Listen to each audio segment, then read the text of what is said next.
उपराष्ट्रपति चुनाव को लेकर दिल्ली में सियासी हलचल अब तेज हो गई है।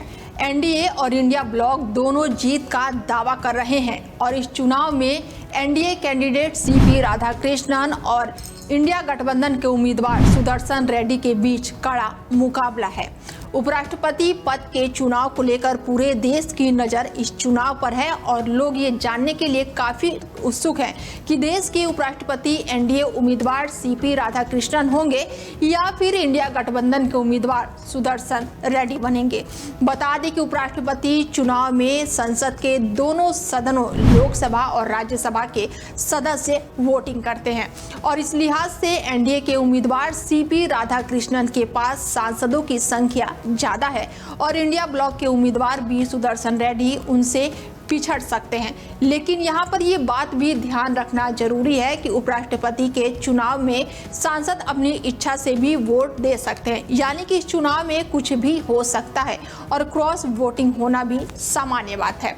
उदाहरण के तौर पर साल 2022 में जब जगदीप धनखड़ ये चुनाव जीते थे तब उन्हें वाईएसआर कांग्रेस और ओडिशा के तत्कालीन मुख्यमंत्री नवीन पटनायक की बीजू जनता दल के वोट भी मिले थे और ऐसे में देखना ये होगा कि उपराष्ट्रपति चुनाव में कौन जीत दर्ज करता है। लोकसभा में एनडीए के पास 299 सदस्य हैं और इंडिया के पास 236 सदस्य हैं। यहाँ भी एनडीए का पलड़ा फिलहाल भारी है, जो कि उपराष्ट्रपति चुनाव में एक अहम फैक्टर साबित होगा।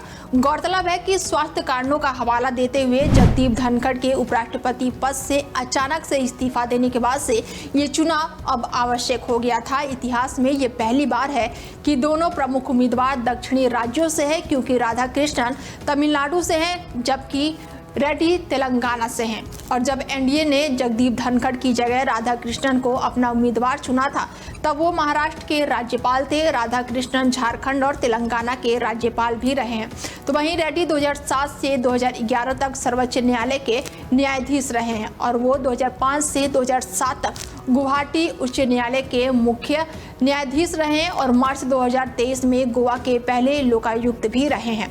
बता दें कि भारत के उपराष्ट्रपति का चुनाव 9 सितंबर यानी कि कल है और इस चुनाव में एनडीए के उम्मीदवार सीपी राधाकृष्णन है तो इंडिया ब्लॉक ने बी सुदर्शन रेड्डी को खड़ा किया है और अब देखना होगा कि आखिर यहाँ पर जीत कौन दर्ज करता है। फिलहाल इस खास पेशकश में मेरे साथ इतना ही। बने रहिए आप हमारे साथ और देखते रहिए डेली 24 भारत। नमस्कार।